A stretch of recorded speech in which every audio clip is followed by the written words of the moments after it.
bonjour tout le monde. Donc on se retrouve aujourd'hui pour une nouvelle vidéo concernant mes lectures, parce que comme vous le savez, la chaîne s'appelle Des livres et des tarots. Donc aujourd'hui je vais vous faire un bilan de mes lectures de juillet 2020. Plus je vous présenterai ensuite un autre livre que j'ai vraiment adoré ces derniers temps. Donc je vais vous expliquer et vous raconter tout ça en vidéo.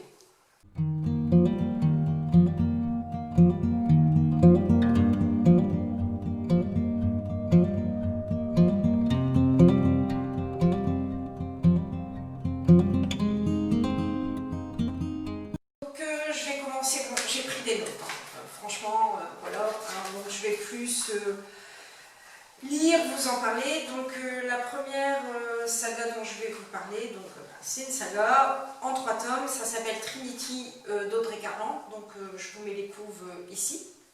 Synopsis: pendant des années, Gillian a été battue, maltraitée par un petit ami violent. Aujourd'hui, après avoir réussi à fuir cette vie de cauchemar, elle travaille pour Safe Haven, l'association qui l'a aidée à s'en sortir. Une vie bien rangée où les hommes n'ont plus aucune place. Jusqu'à ce qu'elle rencontre Chase, le président de la société. Milliardaire prétentieux, autoritaire mais aussi terriblement séduisant, il fait littéralement chavirer la jeune femme. Le coup de foudre est immédiat et leur relation devient extrêmement torride. Pourtant, Gillian a des sentiments confus. Certes, elle est irrésistiblement attirée, mais elle a également très peur. Est-elle capable de faire à nouveau confiance à un homme? Et que va-t-elle faire en découvrant les aspects les plus sombres du passé de Chase? Une fois encore, Gillian va se retrouver face au pire des dangers. J'ai enchaîné les 3 tomes. À la suite, il y en existe un 4e sur un autre personnage que je n'ai pas lu. J'ai tout de suite accroché à l'histoire. J'ai vraiment beaucoup aimé. Notamment le personnage de Gillian qui a eu une vie vraiment difficile et dont le bonheur ne tient qu'à un fil. Après l'histoire elle est assez basique, le milliardaire qui séduit la jeune et jolie jeune femme, mais vraiment l'auteur nous réserve beaucoup de surprises au fur et à mesure de la lecture et au fur et à mesure des tomes, avec beaucoup de rebondissements. Moi j'ai trouvé ça sympa, surtout pour l'été, ou quand vous souhaitez vraiment une lecture sans prise de tête. Bon, après, si vous n'avez pas la romance et l'érotisme, faut éviter, absolument. Mais sinon, l'histoire est bien construite et l'évolution des personnages est vraiment intéressante. Et Audrey Carland a également écrit Calendar Girl. C'est l'histoire d'une escorte sur 12 mois de l'année. J'avais beaucoup aimé cette saga d'elle aussi. Donc je vous la conseille si vous avez envie de la lire. Je vais vous parler d'un 2e livre, de Rupture, Tarot et Confiture, de Céline Olinski. Alors, le synopsis: ta bienveillance, excusez-moi, la phrase me fait rire. Ta bienveillance pue encore plus fort qu'un vieux minster oublié dans le compartiment de légumes du frigidaire. Eric ne m'a pas juste quitté, non. Ça, à presque 30 ans, j'aurais été capable de l'encaisser, pas nécessairement de le comprendre, mais de l'encaisser. Or, lui n'a pas seulement rompu, il m'a passé au chinois comme on filtre un bouillon de poule. Il a récupéré tout mon meilleur jus et laissé la carcasse de côté. Mais je ne suis pas un cadavre de poulet, mon cher Eric, ni même une pauvre dinde, et encore moins le dindon de la farce. Quand Camille, réalisatrice trentenaire, se fait jeter comme un vieux Kleenex par Eric, un beau scénariste pour lequel elle s'est entièrement consacrée durant 3 ans, elle n'a qu'un but: se venger. Pour faire morfler cet enfoiré et lui pourrir la vie sur 10 générations, elle se transforme en une hateuse sadique et revêt sur les réseaux sociaux une nouvelle identité, Eve, son avatar maléfique. Malheureusement, Camille est aussi douée pour la vengeance que pour manger un plat en sauce sans se tâcher. Alors, j'ai beaucoup aimé cette comédie humoristique et j'ai vraiment beaucoup ri, notamment lors du week-end chamanique où se rend Camille. Mais malgré tout, la lecture est passée vraiment trop vite. Et le personnage d'Eve, donc la hateuse sur les réseaux sociaux, n'a pas été assez développé.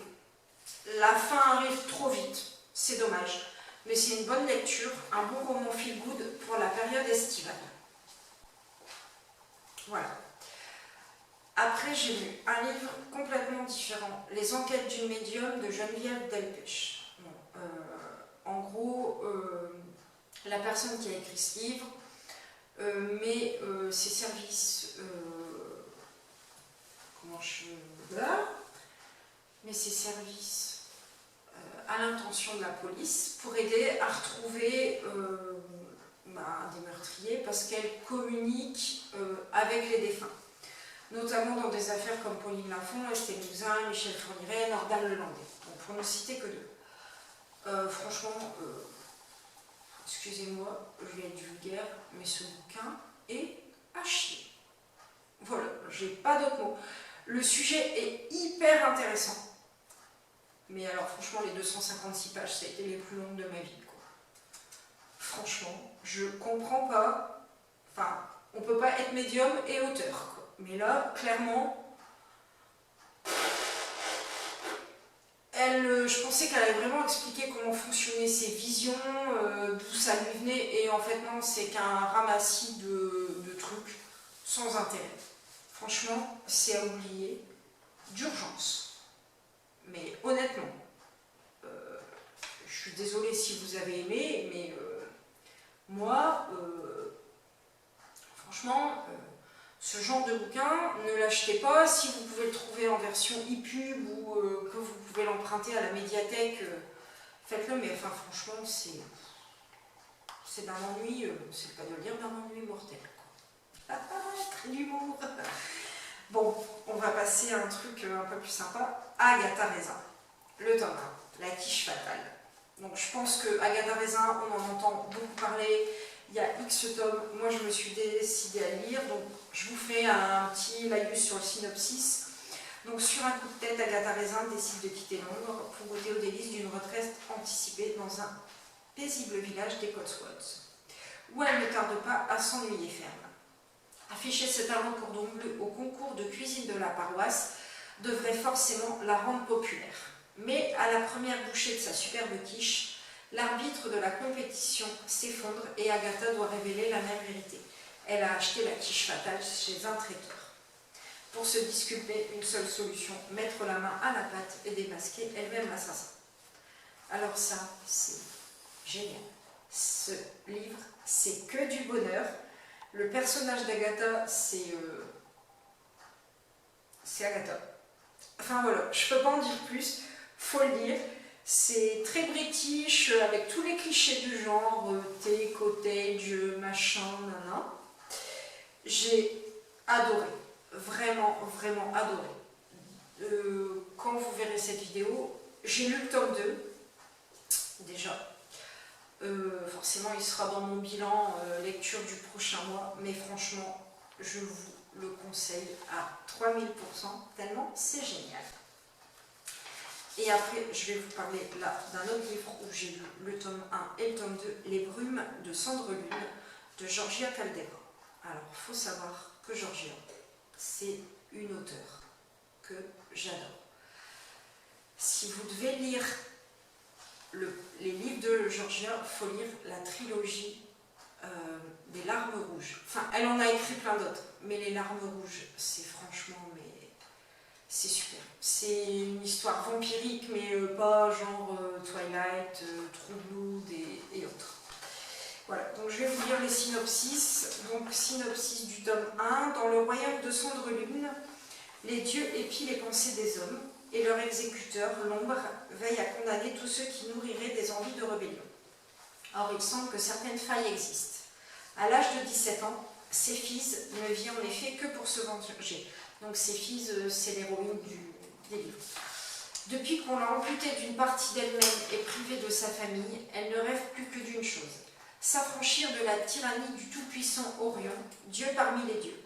Et contre toute attente, il se pourrait qu'elle ne soit pas seule. Donc je vais vous lire tout de suite le synopsis du tome 2 et après je vous dis ce que j'en pense. Donc propulsé au poste de premier violon de l'orchestre impérial par un concours de circonstances, Sévis se voit contrainte d'intégrer la cour de Cendre Lune. Elle y découvre un univers où règne un danger permanent, où faux-semblants et complots de toutes sortes rythment la vie quotidienne des courtisans. En parallèle, les prémices de la dissidence se propagent au cœur de la cité d'acier, et la légion censée mater la révolte à Achéron tarde à revenir au palais. Céphise saura-t-elle déjouer les pièges de cette nouvelle vie et reconnaître ses véritables alliés, ceux qui partagent son vol plus cher? j'ai adoré. J'ai rien de plus à dire. Alors, au début du tome 1, j'ai vraiment eu du mal. Je me disais, mais où est-ce qu'on va? Je ne voyais pas où Giorgio Caldera voulait nous emmener. Mais après la rencontre entre Verlaine et ses fils, c'était impossible de lâcher le bouquin. Et le tome 2, ça a été encore mieux. Donc franchement, la fin du tome 2, c'était... Enfin, je peux pas vous dévoiler, mais franchement, j'ai qu'à dire. Lisez-le. La fin du tome 2, moi, elle m'a coupé le souffle. Maintenant, j'attends plus qu'une chose, la suite. Franchement. Et Giorgio Caldera, de toute façon, vous pouvez lire tous ses livres, notamment Les Larmes Rouges, mais après, elle en a fait plein d'autres dans des genres différents. Là, elle revient plus à ce qu'elle avait fait à la base. Franchement, vous pouvez lire ce qu'elle écrit les yeux fermés. Enfin non, les yeux fermés, c'est un peu con, parce que ça ne vous permettra pas de lire grand-chose. Mais franchement, vous pouvez y aller, vous êtes sûr que ça sera un pur moment de lecture. Un vrai bon moment de lecture. Moi, c'est une auteure que j'adore, que j'ai déjà vue dans des salons, et franchement, elle est en plus hyper accessible. Bon là, malheureusement, je ne sais pas ce qu'il en est des salons littéraires avec le Covid, mais voilà. Donc voilà, maintenant je vais vous parler d'un dernier livre qui est un coup de cœur, Devenir tarologue, d'Emmanuel Iger et Fabienne Larnicole. Bon, je pense que le titre parle de lui-même, Devenir tarologue. Bon, je vais quand même vous lire ce qu'il y a derrière. Qui n'a pas rêvé de suivre pleinement sa voie et de répondre à son appel spirituel tout en gagnant sa vie avec ce qu'il aime? Comment savoir si on est prêt à se lancer? Peut-on gagner de l'argent avec les cartes? Et de quelle manière? Comment se faire connaître en tant que tarologue? Ce livre est le guide complet dont vous avez besoin pour lancer votre pratique avec succès.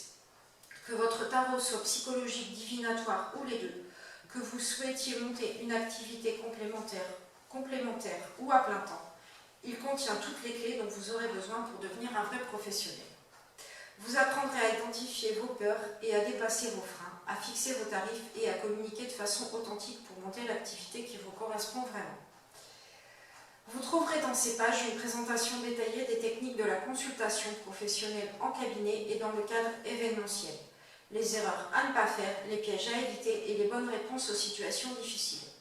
Le tout illustré d'exemples réels et de méthodes de tirage à réutiliser ou à modifier à votre guise. Toutes ces informations vous aideront à changer votre vie et à vous faire le plus beau cadeau qui soit, vivre de votre passion.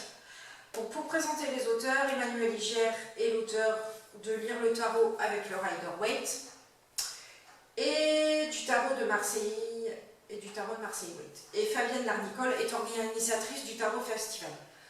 Ce livre, c'est une pépite. Bon, j'ai mis un marque-page dedans parce que j'en étais en train de lire les petites interviews des tarologues qui se sont traités. Franchement, vous trouverez toutes les infos nécessaires. Je ne vais pas vous détailler tout le sommaire, mais vous avez tout, la partie communication après l'installation, tout ce qui est législatif, vous trouverez tout. En plus de ça, ce que je trouve génial, je vais vous montrer une page, par exemple, trouver votre style. Il y a des petits exercices. Alors moi, je l'ai fait là en mode lecture, ce que j'appelle passive. Je vais expliquer. Une lecture passive, genre par exemple, je vais lire un roman de, je sais pas, Agatha Raisin, justement, puisqu'on vient d'en parler. Je le lis en mode passive. C'est-à-dire que vraiment, c'est vraiment la lecture détente cool. Et là, je l'ai lu en lecture passive, et maintenant je vais le lire en lecture active, c'est-à-dire que les petits exercices que je vous ai montrés, je vais les faire, je vais stabiloter, écrire dedans, prendre des notes, enfin voilà. Si vous souhaitez devenir tarologue, parce que moi je suis en train de m'installer en tant que tarologue, Donc je proposerai des tirages d'ici quelques semaines, on va dire. Donc bon, je vous donnerai toutes les infos de mon site en temps voulu. Ce livre est fait pour vous. Vous pouvez le coupler, parce que je ne fais pas de pub pour les formations d'habitude, mais la formation devenir profession tarologue de Margot Robert Günther-Alter, ça couplé au livre, mais vous avez toutes les armes pour commencer. Moi j'ai fait la formation de Margot, c'est vraiment top. Le livre, là, franchement, déjà, même si vous ne voulez pas investir, parce que la formation, elle a un certain coût. Si vous achetez le bouquin qui coûte, je ne sais plus, 18 €, je crois, un truc comme ça, 16 ou 18 €, franchement, vous avez tout. Après, il faut connaître le tarot, hein, voilà, hein, clairement. Hein. Mais franchement, ce livre, c'est une pépite. Elles ont fait un boulot de dingue. Rien que pour ça, je les en remercie. Parce que franchement, c'est super complet et vraiment, vraiment top. Donc je vous le recommande. Surtout pour le prix, c'est une mine d'or d'informations. Donc voilà, je vous rappelle le livre Devenir tarologue de Emmanuel Igère et Fabienne Larnicole. Perso, moi, je vais peut-être me faire huer, mais Amazon est mon ami. Parce que j'habite à la campagne, j'ai pas de super librairie chez moi et j'ai pas forcément envie d'attendre longtemps, surtout que j'ai Amazon Prime, donc en 24 heures je suis livrée. Voilà. Sinon, donc j'espère, voilà, donc ça c'était mon premier bilan de lecture. Il y en aura un tous les mois. Maintenant, à partir de maintenant sur la chaîne, il y en aura un tous les mois. Quand j'ai vraiment un gros coup de cœur pour le livre, pour un livre, je ferai une vidéo à part, seule. Là, je voulais le présenter dans une vidéo à part, mais bon, je l'avais déjà annoncé. On est aujourd'hui le 18 août. Je le déménage demain. Voilà. Donc, du coup, on fait un tir groupé là. Voilà. J'espère que cette vidéo vous aura plu, que les livres que je vous ai présentés vous donneront envie. N'hésitez pas à me dire si vous avez lu les livres que je vous ai présentés, si je vous ai donné envie de les lire, si vous les avez lus, si vous avez des suggestions de lecture, n'hésitez pas à m'en faire part dans les commentaires. Ça me fera toujours plaisir. De toute façon, je vous mettrai tous les liens des livres en barre d'infos. Comme ça, vous pourrez les retrouver facilement. Voilà, que dire de plus? Merci de m'avoir regardé, écouté. Je vous dis à très bientôt et je vous fais plein de bisous. Mettez des pouces bleus, abonnez-vous et je vous remercie.